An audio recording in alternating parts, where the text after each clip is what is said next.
Hello students, हम पढ़ रहे थे ज्वालामुखी। हमारा टॉपिक क्या चल रहा था? वोल्केनो का, ज्वालामुखी।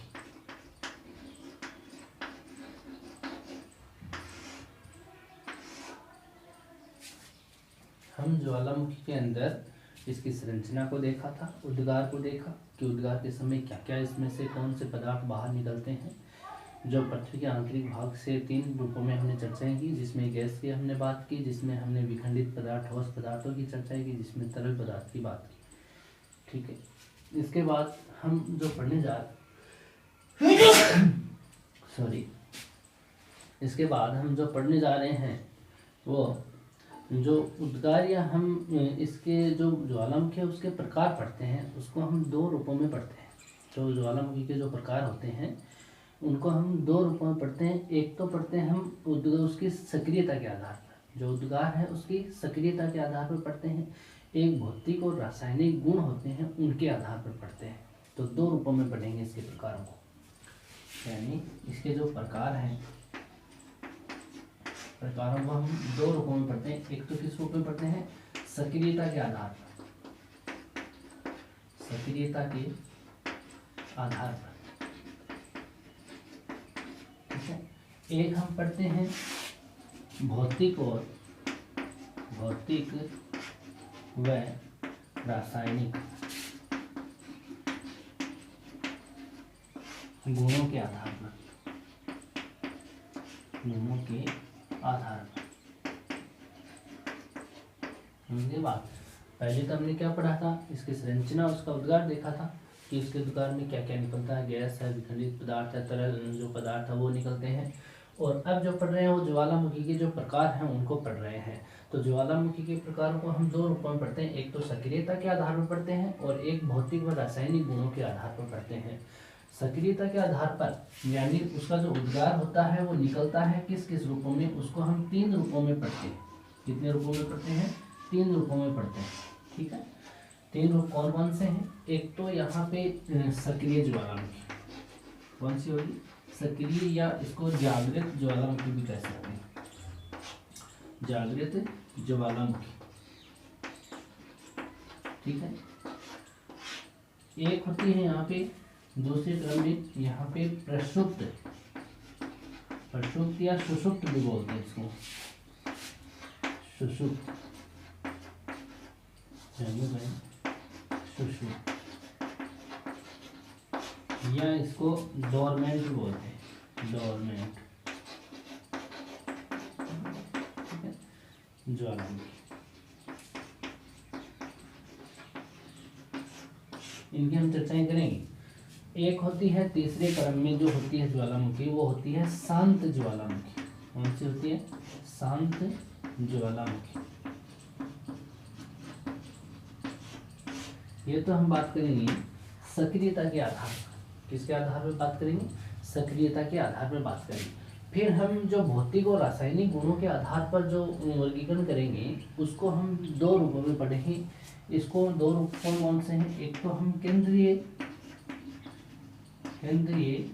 उद्गार के अनुसार और एक दरारी उद्गार के अनुसार, दरारी उद्गार के अनुसार। ठीक है, यहाँ पे भौतिक व रासायनिक गुणों को हम 2 रूपों में पढ़ते हैं। एक तो केंद्रीय उद्गार के अनुसार हम इस ज्वालामुखी को पढ़ेंगे, जो केंद्रीय उद्भेदन जो होता है। एक दरारी उद्भेदन होता है, उसके अकॉर्डिंग हम पढ़ेंगे। तो यहाँ पे जो केंद्रीय है इसको फिर से हम 5 रूपों में पढ़ते हैं।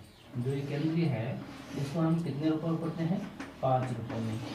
ठीक है, इसकी हम 5 रूपों में चर्चा करेंगे, जिसमें हवाई तुल्य हो जाएगा, हवाई तुल्य, स्ट्रोम्बोली हो जाएगा, वोल्केनो हो जाएगा, वेसुवियस हो जाएगा और पिलियन हो जाएगा। ठीक है, इसको हम 5 रूपों में पढ़ते हैं। ठीक है, तो आपको एक बार इनको एक दृष्टि से प्रकारों को देखना है कि इसका जो प्रकार है वो किन किन रूपों में है। ये डायग्राम इसीलिए बनाया गया है कि आपको एक दृष्टि में इनका पता चल जाए और इनका पता चलने पर हम एक एक चीज को उठा करके पढ़ेंगे। तो हम यहाँ पे देख लेंगे सक्रिय ज्वालामुखी कौन सी होती है, प्रसुप्त ज्वालामुखी कौन सी है, शांत ज्वालामुखी कौन सी है। इस प्रकार के ज्वालामुखी जब पढ़ेंगे तो देख लेंगे इसमें कौन सा विस्फोटकता इसमें ज़्यादा है, कम है, कि कौन से की ज़्यादा है। तो हम एक एक को उठा करके इनकी चर्चाएं कर लेंगे। ठीक है, तो आपको सबसे पहले तो ये ध्यान में रहना चाहिए कि जो ज्वालामुखी के जो प्रकार हैं वो दो रूपों में है, एक तो सक्रियता के आधार पर, एक भौतिक व रासायनिक गुणों के आधार पर। ठीक है, सक्रियता के आधार पर जो ज्वालामुखी है वो तीन रूपों में होती हैं, सक्रिय या जागृत ज्वालामुखी, प्रसुप्त या सुषुप्त या डोरमेंट ज्वालामुखी, और या शांत ज्वालामुखी। इसके अंदर हम सबसे पहले जो पॉइंट उठाने जा रहे हैं वो उठाएंगे सक्रिय या जागृत ज्वालामुखी। ठीक है, इसके अंदर हम पढ़ेंगे पहले, ये आपको पता चल गया सक्रियता पढ़ रहे हैं। सक्रियता के अंदर पहला पॉइंट उठा रहे हैं, ये वाला कौन सा हो गया, सक्रिय या जागृत ज्वालामुखी। इसको आप नोट कर लेना। ठीक है, यहाँ पे बात करें इस ज्वालामुखी की, सक्रिय या जागृत ज्वालामुखी की, तो हम यूँ कह सकते हैं कि वे ज्वालामुखी पर्वत जहाँ से निरंतर रूप में उद्गार प्रकट करते हैं। निरंतर रूप से मतलब कोई ऐसा कोई पर्वत है वहाँ पर जो धरातल का आंतरिक भाग का मैग्मा है वो निकलता रहता है, यानी उसमें उद्गार होता रहता है। इसके अंदर कई प्रकार की जो ज्वालामुखियाँ हैं वो हम इसके अंदर ले सकते हैं। एक तो है यहाँ पर इस प्रकार की ज्वालामुखी के एग्जाम्पल देखें। सक्रिय जागृत का मतलब तो आप समझ गए होंगे कि वह ज्वालामुखी पर्वत जहाँ से उद्गार निरंतर होता रहता है, यानी अंदर का मैग्मा बाहर आता रहता है, तो इस प्रकार की ज्वालामुखी सक्रिय है। समझ गए बात। यहाँ पे एक छोटा सा एग्जाम्पल के रूप में आपको कहें कि जैसे आप लोग अब जो लॉकडाउन के दौरान आप आपकी पढ़ाई है, पहले आप रेगुलर कॉलेज आते थे, वो आपकी सक्रियता है। आप घर पे रुक गए, ठीक है, कुछ दिन रुके, उसके बाद आपकी क्लासें स्टार्ट हो गई, तो रुकने के बाद में आप स्टार्ट हुए हैं, वो आपकी प्रसुप्त या सुषुप्त ज्वालामुखी हो गई। ठीक है, यानी जो उद्गार होता है कुछ समय के लिए वो नहीं होता और फिर अचानक वहाँ पे उद्गार हो जाए तो वो प्रसुप्त या सुषुप्त होता है। और एक जगह जैसे अब आपकी क्लासें नहीं लग रही है, आप घर पे ही हो, पहले आप कॉलेज जाते थे या स्कूल जाते थे, तो उस टाइम में आपकी जो रेगुलरिटी थी, सक्रियता थी आप में, वो थी, लेकिन अब घर पे ही हो। ठीक है, पढ़ाई से दूर दूर तक संबंध नहीं रखते आप पढ़ते भी नहीं हो। ठीक है, तो वो आपका शांत रूप हो गया। ठीक है, तो ये शांत प्रकार की ज्वाला, जहाँ ज्वालामुखी मैग्मा उद्गारित नहीं होता हो, इस प्रकार की ज्वालामुखी शांत होती है। ठीक, तो इस एग्जाम्पल को भी आप देख सकते हो। ठीक है, यहाँ पे हम इस सक्रियता के रूप में हम कहें कि विश्व में इस प्रकार की ज्वालामुखी कहाँ है, तो हम यहाँ इसकी चर्चाएं कर सकते हैं। एक तो माउंट यासु जो ज्वालामुखी है, कौन सी है, माउंट यासु। ये जो ज्वालामुखी है लगातार 800 वर्षों से इसमें उद्गार हो रहा है, वर्षों से। ठीक है, इसमें 800 वर्षों से उद्गार हो रहा है। ये ज्वालामुखी है वनातु द्वीप पर, वनातु द्वीप, और ये द्वीप है कहाँ पर, प्रशांत महासागर में। कहाँ पर है, प्रशांत महासागर में। ठीक है, यहाँ पर दूसरे प्रकार की जो ज्वालामुखी है इसकी भी बात करें तो माउंट यासु के बाद में एटना जो ज्वालामुखी है इसकी भी चर्चा कर सकते हैं। एटना ज्वालामुखी है वो इटली में है। कहाँ पर है, इटली में। ये जो ज्वालामुखी है, इस ज्वालामुखी में 109 वर्षों से इसमें उद्गार हो रहा है, लगातार वर्षों से निरंतर उद्गार। समझ गए बात। यहाँ पर जो एटना ज्वालामुखी है उसमें 109 वर्षों से लगातार इसमें उद्गार होता रहा है। फिर हम एक ज्वालामुखी और बताएं तो वो है स्ट्राम्बोली। स्ट्राम्बोली जो ज्वालामुखी है, ये ज्वालामुखी भी कहाँ पर है, इटली में है, और इसमें भी 108 वर्षों से निरंतर उद्गार हो रहा है। ठीक है, 108 वर्षों से निरंतर इसमें उद्गार हो रहा है। इसके बाद स्ट्राम्बोली के बाद में एक ज्वालामुखी है बैरन। कौन सी है, बैरन, बैरन भी बोलते हैं इसको। ये बैरन ज्वालामुखी कहाँ पर है, ये अंडमान निकोबार द्वीप समूह में। अंडमान निकोबार द्वीप समूह है कहाँ पर, ये अपने यहाँ भारत में है। ठीक है, तो ये जो ज्वालामुखी है ये सक्रिय ज्वालामुखी है भारत की, इसको ध्यान में रखना। ये कहाँ पर है, अंडमान निकोबार में। अंडमान निकोबार जो द्वीप समूह है उसमें अंडमान का जो उत्तरी भाग है वहाँ पर इस प्रकार की जो ज्वालामुखी है ये भारत में वो सक्रिय ज्वालामुखी है। ठीक है, इसके बाद में हम बात करें मोना लोवा। इसकी बात करें मोना लोवा ज्वालामुखी। मोना लोवा जो ज्वालामुखी है वो ज्वालामुखी हवाई द्वीप पर है और विश्व का सबसे बड़ा पर्वत या ज्वालामुखी पर्वत माना जाता है इसको मोना लोवा। ये कहाँ पर है? ये हवाई द्वीप पर है, हवाई द्वीप। और हवाई द्वीप कहाँ पर है? प्रशांत महासागर में। इसके बारे में कहते हैं कि विश्व का सबसे बड़ा ज्वालामुखी पर्वत है, विश्व का सबसे बड़ा ज्वालामुखी पर्वत। इसके बाद में और भी एग्जाम्पल देख सकते हैं हम। माउंट एरेबस है अंटार्कटिका की, वो भी सक्रिय ज्वालामुखी है। माउंट एरेबस ये भी एक सक्रिय ज्वालामुखी है जो कहाँ है? अंटार्कटिका में। कहाँ पर है? अंटार्कटिका में है। ठीक है, और एग्जाम्पल देखें तो पिनाटुबा है फिलीपींस की। कौन सी है? पिनाटुबा। पिनाटुबा ये ज्वालामुखी कहाँ है? ये फिलीपींस में है। कहाँ पर है? फिलीपींस में। ठीक है, और पिनाटुबा के बाद में बात करें तो और ज्वालामुखी कैमरून है, और कैमरून अफ्रीका की ज्वालामुखी है। कैमरून देश में, अफ्रीका। और एक ज्वालामुखी और है कोटोपेक्सी, ये एंडीज में है। कौन सी है? कोटोपेक्सी। ये कहाँ पर है? एंडीज पर्वत श्रृंखला में। एंडीज कहाँ पर है? दक्षिण अमेरिका में, दक्षिण अमेरिका। ठीक है, तो आप इनको ध्यान में रखो। सक्रियता के अकॉर्डिंग जो हम ये लिखे हैं ये क्या है? ये सक्रिय ज्वालामुखी एग्जाम्पल है विश्व के संदर्भ में। माउंट यासुर वनातोदी प्रशांत महासागर में है। एटना ज्वालामुखी इटली में है, 109 वर्षों से सक्रिय है।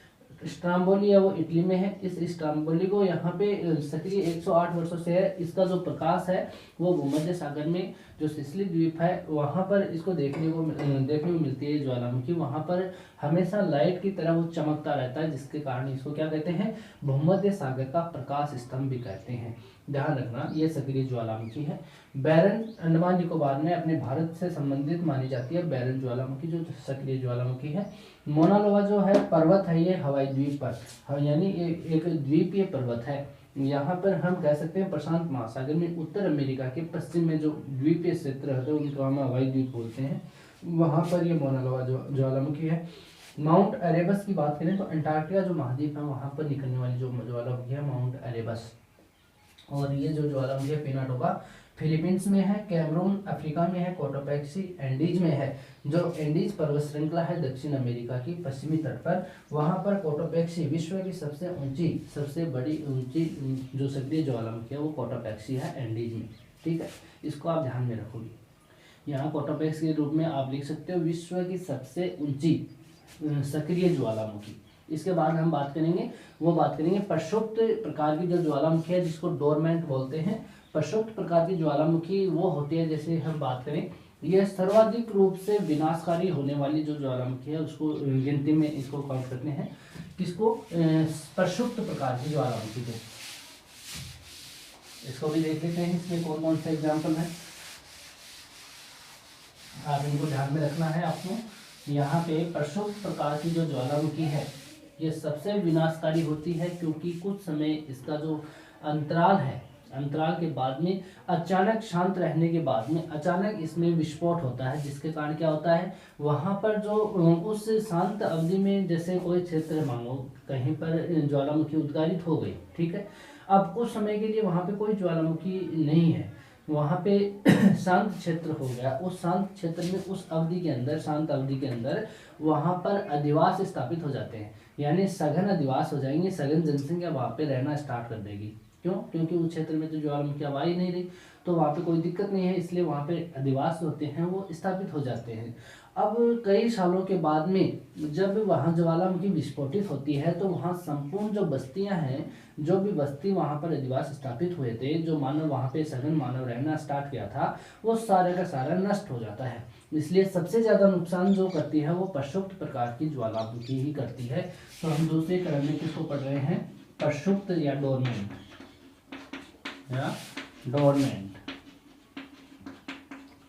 इस ज्वालामुखी को सबसे विनाशकारी ज्वालामुखी माना जाता है। ये प्रक्षुब्ध प्रकार की जो ज्वालामुखी, इसके हम एग्जाम्पल के रूप में देखें तो एक तो है विषुवियस प्रकार की ज्वालामुखी। विषुवियस जो ज्वालामुखी है, विषुवियस ये ज्वालामुखी, इसमें पहले उद्गार हुआ था, फिर शांत पड़ गई थी, फिर अचानक इसमें विस्फोट हुआ। इसका जो विस्फोट हम देख सकते हैं, एक तो विस्फोट हुआ इसका 79 में, कब हुआ, 79 ईस्वी में, ठीक है। एक विस्फोट हुआ इसका 1631 में ईस्वी में, और एक जो विस्फोट हुआ इसका 1803 में, 1803 में। अब देखो यहाँ पर लगभग इस क्षेत्र में 1550 साल तक इसमें कोई उद्गार नहीं हुआ। फिर यहाँ 200 साल के लिए फिर ये शांत हो गई। फिर इसमें जो 200 साल के बाद में 1803 ईस्वी में फिर से इसमें उद्गार हुआ। तो इस प्रकार की जो ज्वालामुखी होती है वो घातक होती है, सबसे विनाशकारी होती है। ये ज्वालामुखी है कहाँ पर, वैसे इटली में। कहाँ पर है, इटली देश में, ठीक है। भूमध्य सागर पर जो प्रायद्वीपीय देश है इटली देश, वहां पर इस प्रकार की ज्वालामुखी है जिसको विषुवियस बोलते हैं। और आगे इसमें और एग्जांपल देखें तो एक है फ्यूजियामा। ये फ्यूजियामा ज्वालामुखी है, ये जापान की है। कहाँ की है, जापान की। इस ज्वालामुखी में भी हम कह सकते हैं कि ये भी एक यहाँ पे प्रक्षुब्ध प्रकार की ज्वालामुखी मानी जाती है। एक है मोनाकी। कौन सी है, मोनाकी। ये जो ज्वालामुखी है ये भी प्रक्षुब्ध प्रकार की है, जो कि हवाई द्वीप यूएसए का है, ये द्वीपीय क्षेत्र जिसकी हम बात करें, हवाई द्वीप की बात करें तो ये यूएसए के अंडर में आता है। प्रशांत महासागर में है, लेकिन ये ज्वालामुखी यूएसए के अंडर में आती है, ठीक है। मोनाकी के हम यहाँ पे बात करते हैं। फिर क्राकाटोआ एक ज्वालामुखी है, सबसे खतरनाक मानी जाती है क्राकोटोआ। ये इंडोनेशिया की ज्वालामुखी है, इसके इंडोनेशिया। ये क्राकाटोआ जो ज्वालामुखी है प्रक्षुब्ध प्रकार की है। 19वीं शताब्दी के अंत में हम बात करें तो 19वीं शताब्दी के अंत में यहाँ पे एक भयानक विस्फोट हुआ था। उसकी आवाज़ भारत तक भी सुनाई दी गई थी। इतना ज़्यादा यहाँ पे विस्फोट हुआ कि उसकी आवाज़ भारत तक सुनी थी। इससे यहाँ पे जो भूकंपीय लहरें हैं, यानी जब ज्वालामुखी उत्पन्न होती है या निकलती है तो वहाँ पे कंपन होता है, और उस कंपन के माध्यम से जो हिंद महासागर में जो सुंडा ट्रेंच में आई थी, ये क्राकाटोआ ज्वालामुखी जो सुंडा ट्रेंच है जावा और सुमात्रा के बीच में, वहाँ से इतना ज़्यादा कंपन हुआ कि भारत के जो तटीय भाग है, जो माउंट, जो यहाँ इंदिरा पॉइंट की बात करते हैं हम, जो दक्षिणी भाग है अंडमान निकोबार का, वो डूब क्षेत्र में आ गया था। क्यों आ गया था, क्योंकि उस क्षेत्र में यहाँ पे जब कंपन हुआ तो समुद्री लहरें उत्पन्न हो गई थी, और समुद्री लहरों के कारण वहाँ जो अंडमान निकोबार का दक्षिणी भाग है वो इस समुद्र के कारण, इस ज्वालामुखी के कारण यहाँ लहरें उत्पन्न होने से जो सी भूकंप आया था, उसके कारण इस वहाँ पे उस डूब क्षेत्र में आ गया था, जिसके कारण अपना भारत का जो दक्षिणी भाग है वो नष्ट हो गया, यानी वो डूब चुका है। इसके ऊपर इंदिरा पॉइंट, वरना हम भारत का जो दक्षिणतम बिंदु मानते हैं वो इंदिरा पॉइंट को मानते हैं, ठीक है। तो वो इस ज्वालामुखी के कारण ही डूब क्षेत्र में आया था। तो ये भी एक घातक और खतरनाक ज्वालामुखी मानी जाती है, जो इंडोनेशिया की ज्वालामुखी है। तो हम प्रक्षुब्ध प्रकार की ज्वालामुखी के अंदर किसको मानते हैं, विषुवियस को मानते हैं, फ्यूजियामा, मोनाकी, क्राकाटोआ। इन ज्वालामुखियों को यहाँ प्रक्षुब्ध या डोरमेंट प्रकार की ज्वालामुखी या सुषुप्त प्रकार की ज्वालामुखी कहा जाता है, ठीक है। इसके बाद हम बात करते हैं शांत प्रकार की ज्वालामुखी। तीसरा जो प्रकार है सक्रियता के आधार पर, वो ज्वालामुखी कौन सी है, यहाँ पे शांत ज्वालामुखी। शांत ज्वालामुखी इस ज्वालामुखी की बात करें तो ये जो ज्वालामुखी है, शांत प्रकार की ज्वालामुखी है, इसका जो उद्गार है वो पूर्णतः समाप्त हो जाता है, यानी लगभग 10,000 वर्षों तक इसमें, हम बात करें पिछले 10,000 वर्षों तक इसमें कोई उद्गार नहीं हुआ, तो इसको यहाँ पे शांत प्रकार की ज्वालामुखी मान लिया जाता है। इसका जो ज्वालामुखी का मुख है, विवर है, वहाँ पे जो क्रेटर झील बनी उसके अंदर मलबा और पानी से वो झील का निर्माण हो गया और मलबा वहाँ पे जमा हो गया, जिसके कारण वहाँ पर अब किसी भी प्रकार की ज्वालामुखी नहीं आ रही है। यहाँ पे हम देख सकते हैं कोई पर्वतीय क्षेत्र है, इस पर्वतीय क्षेत्र में ये इसका विवर है, मुख है, यहाँ से कोई ज्वालामुखी निकलती है, तो यहाँ जब विस्फोटित ज्वालामुखी निकलती है तो उस समय इसके ऊपरी चट्टानी भाग को ये तोड़ करके निकलती है, तो इस भाग में गहरा गड्ढा हो जाता है, जिस ये गड्ढा होता है इसको यहाँ पे क्रेटर कहते हैं। क्या कहते हैं? क्रेटर कहते हैं। तो इस क्रेटर में यहाँ से जो नदियों के या यहाँ बारिश हुई तो बारिश के कारण इस मलबे के यहाँ का जो मलबा है वो आकर के ये अवसाद के रूप में इसमें जमा होता गया। जमा होने से इसका जो मुख है, विवर है इसका ज्वालामुखी का, पीछे की नली का जो मुख है, ये मुख में मलबा भरने से ये मुख क्या हो जाता है? बंद हो जाता है। समझ रहे हो बात? यहाँ बंद हो गया, ये मुख, इसके डांट लग गई है जिसको हम ज्वालामुखी डांट कहते हैं। ये डांट लगने के बाद में यहाँ पे इतना मलबा जमा हो गया कि अब जो यहाँ का पानी है वो पानी इसके अंदर यहाँ जमा होता गया, ये एक झील का निर्माण हो गया जिसको हम क्रेटर झील बोलते हैं। क्या बोलते हैं? जिसको क्रेटर झील। तो क्रेटर झील का निर्माण हो जाता है शांत प्रकार की ज्वालामुखी के अंदर। ठीक है, तो इसको भी आप ध्यान में रखना कि जिस क्षेत्र में शांत ज्वालामुखी होती है वहाँ पे क्रेटर झील का निर्माण हो जाता है। शांत प्रकार की जो ज्वालामुखी है उसके अंदर हम कई प्रकार के ज्वालामुखियों को ले सकते हैं।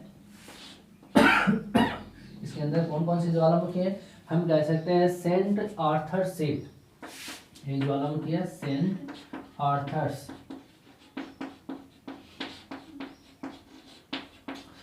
आर्थर सीट है, ये आइसलैंड की है। कहाँ की है? आइसलैंड। आइसलैंड कहाँ पर है? आइसलैंड आइसलैंड ये है ग्रेट ब्रिटेन के उत्तरी भाग में। जो अंटार्कटिक महासागर है उसका उत्तरी भाग है, जो यूरोप का पश्चिमी भाग है, यूरोप का उत्तर पश्चिमी भाग, वहां पर आइसलैंड है। वहां पर इस प्रकार की ज्वालामुखी है सेंट आर्थर से। जो दरारी जो उद्भेदन होता है, जो हमने भौतिक और रासायनिक गुणों के आधार पर केंद्रीय और दरारी की बात की थी, उस दरारी उद्भेदन में आइसलैंड प्रकार की इस प्रकार की ज्वालामुखी जो अविस्फोटककारी है। ठीक है, यानी जो केंद्रीय उद्गार के होंगे वो तो विस्फोटकता के कारण होंगी, और जो दरारी उद्भेदन के होंगे वो अविस्फोटक प्रकार की ज्वालामुखी होती हैं। तो यहाँ पर एक तो है माउंट बुनियोव, एक जो ज्वालामुखी है उसको क्या कहते हैं? माउंट बुनियोव। ये ऑस्ट्रेलिया की है। कहाँ की है? ऑस्ट्रेलिया की। शांत प्रकार की ज्वालामुखी है, ये भी ऑस्ट्रेलिया की ज्वालामुखी है। और हम बात करें चिंपे रेंजो है, चिम्बो भी बोलते हैं इसको, चिम्बो रेंजो, चिम्बो रेंजो। ये ज्वालामुखी शांत प्रकार की ज्वालामुखी है, जो कि कहाँ पर है? ये इक्वेडोर में है। इक्वेडोर जो देश है वो कहाँ पर है? दक्षिण अमेरिका में। कहाँ पर है? दक्षिण अमेरिका में। ठीक है, इसके बाद हम चिम्बो रेंजो के बाद में अगर बात करें और ज्वालामुखी, तो कोहे सुल्तान है। कोहे सुल्तान,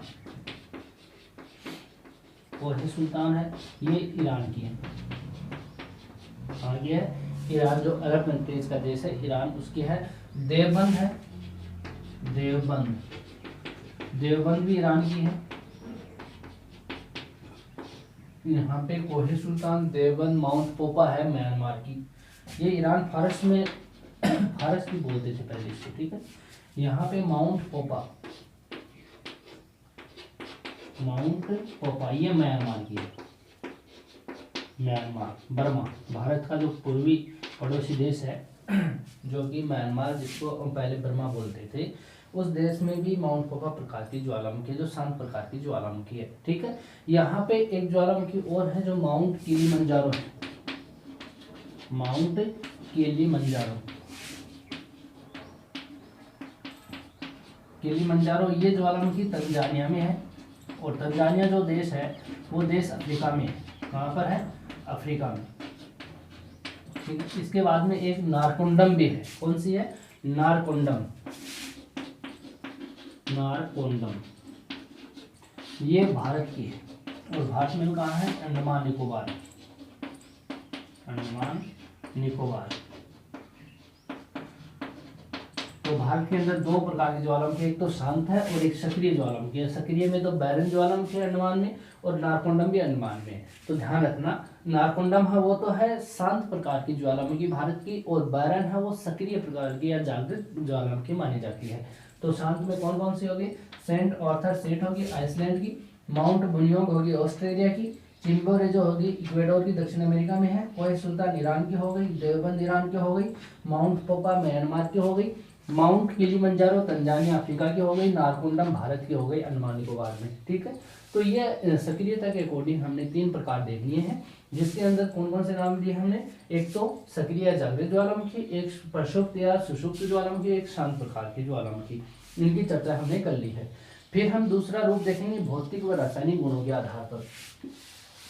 ज्वालामुखी का जो प्रकार है ये तो हो गया आपका सक्रियता के आधार पर, और अब जो पढ़ेंगे वो पढ़ेंगे हम भौतिक व रासायनिक गुणों के आधार पर।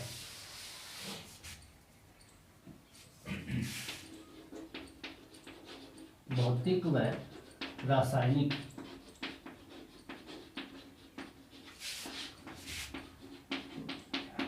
गुणों के आधार पर। देखिए, भौतिक और रासायनिक जो गुण होते हैं वो केवल अपने को उसकी विस्फोटकता से ही हमें पहचान प्राप्त होगी। उसकी जो विस्फोटकता है, विस्फोटकता होगी, उससे ही हम जान सकते हैं कि किस प्रकार की ज्वालामुखी है। यहाँ पर जो भौतिक गुण है जिसके अंदर हम जानते हैं कि वहाँ का जो लावा है वो निम्न शांतता का होगा या उच्च शांतता का होगा। यहाँ पर 2 प्रकार की जो बातें होंगी, एक तो निम्न शांतता, ठीक है, एक होगी उच्च श्यानता। ये क्या होती हैं? एक तो देखो, लिक्विड अवस्था में हम एक छोटे से एग्जाम्पल के रूप में हम इसको देख सकते हैं। जिस तरीके से हम कहें कि एक तो दूध है और एक शहद है, ठीक है, उनकी श्यानता देखते हैं। दूध होगा उसको हम फर्श पे गिराएंगे तो वो जल्दी से बह जाएगा, और शहद को हम जो गिराएंगे वो वहां धीरे धीरे गिरेगा। तो श्यानता आपको नजर आ रही होगी कि उच्च श्यानता होगी, इसका मतलब वो गाढ़ी होगी, समझ रहे हो? यानी शहद है, शहद उच्च श्यानता का होगा, दूध होगा वो निम्न श्यानता का होगा। तो भौतिक गुणों के अकॉर्डिंग हम इसको 2 भागों में बांटते हैं, समझ गए बात? रासायनिक गुण को हमें कैसे पता चलेगा? या तो वो मैग्मा अम्लीय प्रकार का होगा या वो मैग्मा क्षारीय प्रकार का होगा, ठीक है। इन 2 प्रकारों में हो गया। जिसमें सिलिका की मात्रा ज्यादा होगी वो तो अम्लीय प्रकार की होगी, अम्लीय लावा होगा। जिसमें सिलिका की मात्रा कम होगी वो क्षारीय प्रकार का लावा होगा। तो इनके गुणों के आधार पर हम इनको देखते हैं। यहाँ पर जिस समय हम यूँ कहें कि जो लावा पतला होगा वो निम्न शांतता का होगा, जो लावा अम्लीय प्रकार का होगा, गाढ़ा लावा होगा, वहाँ पे उच्च शांतता का लावा होगा, यानी उच्च शांतता का होगा जहाँ पर अधिक विस्फोटक होगा। ये जो न्यून शांतता का जो लावा होगा जहाँ ज्वालामुखी निकलती है, अगर वहाँ पे क्षारीय प्रकार का निम्न शांतता का जो लावा होगा या मैग्मा होगा तो वहाँ पर अविस्फोटक प्रकार की ज्वालामुखी होती है। और जहाँ पर अम्लीय या गाढ़ा लावा जो उच्च शांतता का होता है वहाँ पर ज्वालामुखी विस्फोटक कार्य उत्पन्न होती है। तो इस विस्फोटकता को ध्यान में रखते हुए इनको यहाँ पे 2 भागों में बांटा गया है। इसकी विस्फोटकता के अकॉर्डिंग पहला तो हमने क्या कहा, दरारी उद्भेदन, इसके रूप में दरारी उद्भेदन के रूप में, ठीक है। और एक कहते हैं केंद्रीय उद्भेदन के रूप में, केंद्रीय उद्भेदन के रूप में। 2 रूपों में होती है, एक तो केंद्रीय उद्भेदन, एक है दरारी उद्भेदन। इसके अकॉर्डिंग हम इन ज्वालामुखी को पढ़ेंगे। तो केंद्रीय उद्भेदन के रूप में हमने इसको 5 भागों में बांटा है। कितने भागों में बांटा है? 5 भागों में। तो इसकी हम एक एक करके डिटेल में पढ़ते हैं। इसके 5 भाग कौन कौन से हैं इनकी चर्चाएं करेंगे, ठीक है। हम जो पढ़ने जा रहे हैं वो है केंद्रीय जो उद्भेदन के अकॉर्डिंग जो ज्वालामुखी है, केंद्रीय उद्भेदन वाली, उनके बारे में पढ़ते हैं। ये जो ज्वालामुखी होती है ना, जिस ज्वालामुखी की हम बात करें जिसका उद्गार एक संकरी नली के रूप में, एक संकरी नली या एक मुख या एक छिद्र के रूप में उसका लावा होता है, वो बाहर आता है, तो उसको हम केंद्रीय ज्वालामुखी कहते हैं। एक तो दरारी होता है, ध्यान देना, जैसे ये एक चट्टानी भाग है, ये एक प्लेट है, ठीक है, इसमें ये दरार है, ये क्या है, दरार। तो अंदर का मैग्मा इस दरार के सहारे बाहर निकलता है, तो इतनी दूरी में बाहर निकलेगा। या यूं कहें कि एक प्लेट है, इसके बीच में एक नली है, यहाँ पर इस नली से यहाँ ज्वालामुखी निकलती है, यानी अंदर से एक केंद्र के रूप में बाहर निकले, तो उस प्रकार की ज्वालामुखी को हम क्या कहते हैं, केंद्रीय उद्भेदन वाली ज्वालामुखी। और ये दरार वाली जो ज्वालामुखी वो होगी। ठीक है, तो आप इसको देखोगे तो केंद्रीय उद्भेदन वाली जो ज्वालामुखी है, इसका जो मुख है उसका व्यास, जैसे यहाँ इतना बड़ा मुख है इसका, तो इसका जो व्यास होगा ये वाला, ये यहाँ पे 30 से हम 36 मीटर की बात कर सकते हैं कि इसका जो 30 से 36 मीटर तक इसका व्यास होता है इस ज्वालामुखी का। यहाँ पर कहें तो इस प्रकार की जो ज्वालामुखी है उसकी नली से लावा, गैस और विखंडित पदार्थ निकलते रहते हैं। यहाँ इसकी तीव्रता के आधार पर हम इसको 5 भागों में बांटते हैं। सबसे पहला जो भाग है उसको हम कहेंगे हवाई तुल्य ज्वालामुखी। क्या कहेंगे हम, हवाई तुल्य ज्वालामुखी। तो हवाई तुल्य जो ज्वालामुखी होगी इसके 5 प्रकारों में पहला प्रकार कौन सा है, पहला प्रकार है हवाई तुल्य, हवाई तुल्य ज्वालामुखी। जैसे मानो यहाँ पर ये नली है इसकी, ठीक है, इस क्षेत्र में ये पर्वतीय क्षेत्र है, यहाँ पे इस भाग में ये पर्वतीय क्षेत्र है, ठीक है। यहाँ पर ये ज्वालामुखी का मैग्मा है, ये बाहर, ये इसका मुख है, विवर है, ठीक है। इस क्षेत्र से ये ज्वालामुखी जब निकलेगी तो यहाँ पे इस तरीके से आग की लपटें होती हैं, उस प्रकार से यहाँ पर ये ज्वालामुखी निकलती है, ठीक है। कम विस्फोटकारी होती है इस ज्वालामुखी, जो विशेषता है वो पढ़े तो हम कहें कि ये उद्गार शांत प्रकार का होता है, यानी उद्गार होगा वो विस्फोटक नहीं होगा, शांत प्रकार से होगा, धीरे धीरे होगा। यहाँ पे विस्फोट बहुत कम होता है इसका। लावा क्रेटर जो बनी हुई है, झील बनी है, उसके अंदर से मैग्मा निकलता रहता है यहाँ पर। और यहाँ कहें कि उद्गार का जो समय होता है वो छोटे छोटे लाल पिंड जो गैस होते हैं उनके साथ में ऊपर की ओर उछाल दिए जाते हैं। यहाँ जो लावा होता है वो छोटे छोटे रूपों में लाल पेंट जैसे अग्नि की लपटें जाती हैं, उस अकॉर्डिंग ही हम कहें तो वैसे ही अंदर का जो मैग्मा होता है वो हवा में उछाल दिए जाते हैं, जिसके कारण यहाँ इसको कहते हैं केसों की देवी या केसों की ज्वालामुखी। जो हम कहें केसों की तरह ही दिखाई देता है, केस यानी सिर के जो बाल लहराते हैं उससे अकॉर्डिंग यहाँ पे जो आग की लपटें होती हैं उस अकॉर्डिंग ये ज्वालामुखी अपने को देखने को मिलती है। इसलिए हवाई तुल्य जो लोग होते हैं इसको पीली देवी के जो केस हैं यानी वो केसों के रूप में जानते हैं, पीली देवी के केसों के रूप में। तो हवाई द्वीप है उसके अंदर जो मोनालोवा जो ज्वालामुखी हमने अभी पढ़ी थी, मोनालोवा वाली, मोनालोवा ज्वालामुखी है वो सक्रिय प्रकार की ज्वालामुखी है। तो वहाँ पर इस प्रकार की जो ज्वालामुखी होगी ये जो हवाई तुल्य प्रकार की ज्वालामुखी है, ठीक है। तो ये सक्रिय प्रकार की मोनालोवा है वो हवाई तुल्य यानी कम विस्फोट की शांत प्रकार की ज्वालामुखी मानी जाती है, जो केसों की तरह यहाँ पे इसको निकलते हुए देख सकते हैं, ठीक है। दूसरी ज्वालामुखी है स्ट्राम्बोली तुल्य ज्वालामुखी। दूसरी कौन सी होगी, स्ट्राम्बोली, स्ट्राम्बोली ज्वालामुखी। अगर हम स्ट्राम्बोली की बात करें तो इसके अंदर छोटे छोटे टुकड़ों के रूप में बाहर निकलते रहते हैं। जैसे हम यहाँ पे इसका भी एग्जांपल देख सकते हैं स्ट्राम्बोली के रूप में। यहाँ पे ये नली है, ठीक है, ये पर्वतीय क्षेत्र है इसका, यहाँ पे ये मैग्मा है, ये इसका विवर है। तो यहाँ से जो ज्वालामुखी निकलती है, हम आंतरिक जो चट्टानी टुकड़े हैं वो टुकड़े हमें यहाँ पे देखने को मिलते हैं, ठीक है, यहाँ पे उछलते हुए देखने को मिल सकते हैं आसमान में ऊपर की ओर। तो इस क्षेत्र में स्ट्राम्बोली प्रकार की ज्वालामुखी ऐसी होती है जो हवाई तुल्य के रूप में हम कहें तो विस्फोट जो होता है इससे भी अधिक होता है। इसका विस्फोट कम होता है, इसका विस्फोट इससे भी ज़्यादा होता है, यानी ये कम शांत है, इससे अधिक जो तेज तीव्रता के रूप में देखें तो स्ट्राम्बोली है।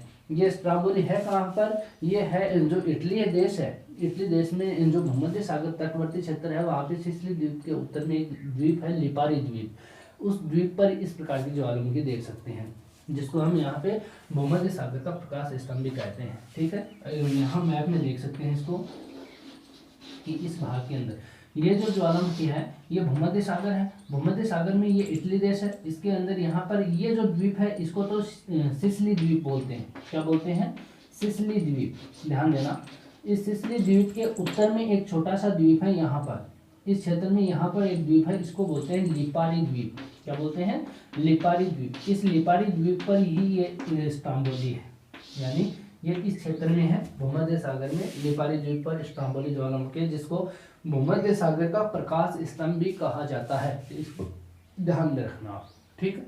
फिर हम बात करते हैं तीसरे प्रकार की ज्वालामुखी, वोल्केनो। वोल्केनो ज्वालामुखी। वोल्केनो होगी वो ज्वालामुखी इस प्रकार की होगी, गोभी के रूप में यहाँ पे हम कहें तो इस प्रकार की ज्वालामुखी होगी, जैसे इस प्रकार का अपने को दृश्य देखने को मिलेगा। ऊपर की ओर ये मैग्मा होगा, वो मैग्मा इस बवंडर के रूप में आप देखते होंगे, कभी धुआं एक साथ जाता है तो ऊपर बवंडर के रूप में वो चला जाता है, तो उसकी आकृति यहाँ पे अपने को इस प्रकार की देखने को मिलती है, तो उसको वोल्केनो तुल्य ज्वालामुखी कहा जाता है। ठीक है, इसका जो उद्गार होता है वो भयानक विस्फोट के साथ होता है। लावा होगा इसका, वो चिपचिपा और लसदार होता है, जो ज्वालामुखी के मुख पर शीघ्रता से जम जाता है और वहाँ के जो मारक है वहाँ उस मारक को रोक देता है। कोई भी मारक हो उसको वो रोक देगा, क्योंकि वो चिपचिपा होगा, जल्दी वो जम जाता है। इसके जो गैस होगी वो इकट्ठी होकर भयंकर विस्फोट के साथ इस काफ़ी हम कहें तो ऊंचाई तक जाती है, और ऊंचाई तक जाती है तो इसे फूलगोभी तुल्य ज्वालामुखी भी कहते हैं। जैसे फूलगोभी होती है वैसी ही आकृति इसकी जो निकलने वाली जो गैसें हैं वो यहाँ ऊपर बना लेती हैं। आप देखते होंगे कई जगह पे, कहीं पर आप देखते होंगे धुआं निकलता है, किसी चिमनी से धुआं निकलता है तो वो धुआं ऊपर एक साथ जाकर के एक जगह फूलगोभी की तरह ही आकृति बना लेगा। तो इस प्रकार की ज्वालामुखी हम कह सकते हैं वोल्केनो तुल्य है। ठीक है, भूमध्य सागर में ये कहाँ पर है वोल्केनो जो द्वीप है लिपारी द्वीप, इस लिपारी द्वीप में इस प्रकार की जो ज्वालामुखी है वो लिपारी द्वीप पर स्ट्रोम्बोली भी है और ये भी है, तो इसको भी ध्यान में रखना। वोल्केनो तुल्य ज्वालामुखी, इसका विस्फोट होता है वो इससे भी तेज होता है। तो हम तीव्रता के अकॉर्डिंग देखें, सबसे कम हवाई तुल्य प्रकार की ज्वालामुखी होती है, उससे ज्यादा स्ट्रोम्बोली प्रकार की, उसके बाद में वोल्केनो तुल्य प्रकार की ज्वालामुखी होती है। वोल्केनो के बाद में अगर हम बात करें तो विसुवियस जो तुल्य ज्वालामुखी है, अगली चौथे क्रम की विसुवियस तुल्य ज्वालामुखी है। इस विसुवियस की भी हम बात करें तो ये जो स्ट्रोम्बोली और वोल्केनो है इससे भी अधिक विस्फोट और विनाशकारी ज्वालामुखी होती है विसुवियस तुल्य ज्वालामुखी। जो इससे जो निकलने वाला जो लावा है वो आकाश में अधिक ऊंचाई तक जाकर घने बादल बना लेता है। ठीक है, इसका जो उद्भेदन हुआ था वो 79 ईस्वी में हुआ था। विसुवियस किस प्रकार की है, प्रक्षुब्ध प्रकार की ज्वालामुखी मानी जाती है। ठीक है, तो 79 में भी हुआ था, 1631 में हुआ था, 1803 ईस्वी में भी इसका उद्गार माना जाता है। इसका जो प्रथम पर्यवेक्षण हुआ था वो प्लिनी महोदय ने किया था, जिसके कारण इसको प्लिनियन भी बोलते हैं। क्या बोलते हैं इसको, प्लिनियन ज्वालामुखी भी इसको बोला जाता है विसुवियस को। ठीक है, इसके बाद पांचवी प्रकार की जो ज्वालामुखी है इसको पिलियन बोलते हैं, पिलियन ज्वालामुखी। ये पिलियन ज्वालामुखी होती है, ये बहुत ही घातक होती है। इस प्रकार की ज्वालामुखी है, ये प्रक्षुब्ध प्रकार की ज्वालामुखी है, ये सर्वाधिक विनाशकारी ज्वालामुखी होती है। सबसे ज्यादा जो विस्फोट होता है वो इस पिलियन ज्वालामुखी का ही माना जाता है। 8 मई 1902 में पश्चिम जो द्वीप समूह है वहां पर पिली ज्वालामुखी में भयंकर विस्फोट हुआ था।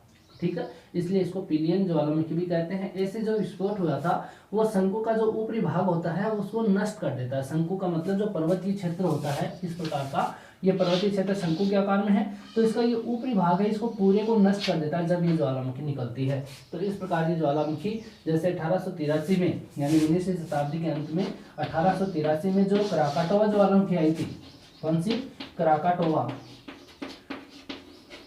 जो कि कहाँ पर है, इंडोनेशिया में, वहां इस प्रकार की ज्वालामुखी है जिसको पिलियन तुल्य ज्वालामुखी कहा जाता है। यहाँ ये जो ज्वालामुखी होती है इससे जो धूल और राख निकलते हैं वो धूल और राख इतने ऊंचाई तक जाते हैं कि ऊपर आसमान में जाकर एक बादल का रूप ले लेते हैं, जिसको यहाँ पे चमकता हुआ बादल भी कह सकते हैं या उसको नुई आर्दोंते भी कहते हैं। क्या कहते हैं उसको, नुई आर्दोंते। ध्यान रखना इस शब्द को। आर्दोंते क्या है, ये है ज्वालामुखी से निकली हुई धूल और राख का जो ऊपर जाकर के बादल के रूप में, चमकीले बादल के रूप में बन जाना, उसको कहते हैं नुई आर्दोंते। वो किसके कारण होता है, पिलियन तुल्य ज्वालामुखी के कारण होता है। तो इस प्रकार की जो ज्वालामुखी है ये केंद्रीय उद्भेदन वाली ज्वालामुखी मानी जाती है। ठीक है, इसके बाद में जो दरारी उद्भेदन वाली है वो आइसलैंड में जो हमने बात की थी सेंट ऑर्थर सीट वाली जो ज्वालामुखी है, उस प्रकार की ज्वालामुखी दरारी उद्भेदन के जो अविस्फोटक प्रकार की होती है, यानी उसमें विस्फोटकता कम होती है। यहाँ क्षारीय प्रकार के जो लावा पतला होता है उसके कारण निकलती है। जो पतला लावा होगा उससे वहां पर या तो लावा ट्रैप का निर्माण होगा, पठार का निर्माण होगा, या लावा मैदान का निर्माण होगा। क्यों, क्योंकि वो लावा निकलते ही धरातल के ऊपर चादर के रूप में फैल जाता है। तो इस प्रकार की जो ज्वालामुखी होगी वो दरारी उद्भेदन वाली ज्वालामुखी होती है। ठीक है। इसके बाद में हम ज्वालामुखी की जो बातें करेंगे वो नेक्स्ट वीडियो में करेंगे। आज के लिए इतनी बातें करेंगे। Thank you.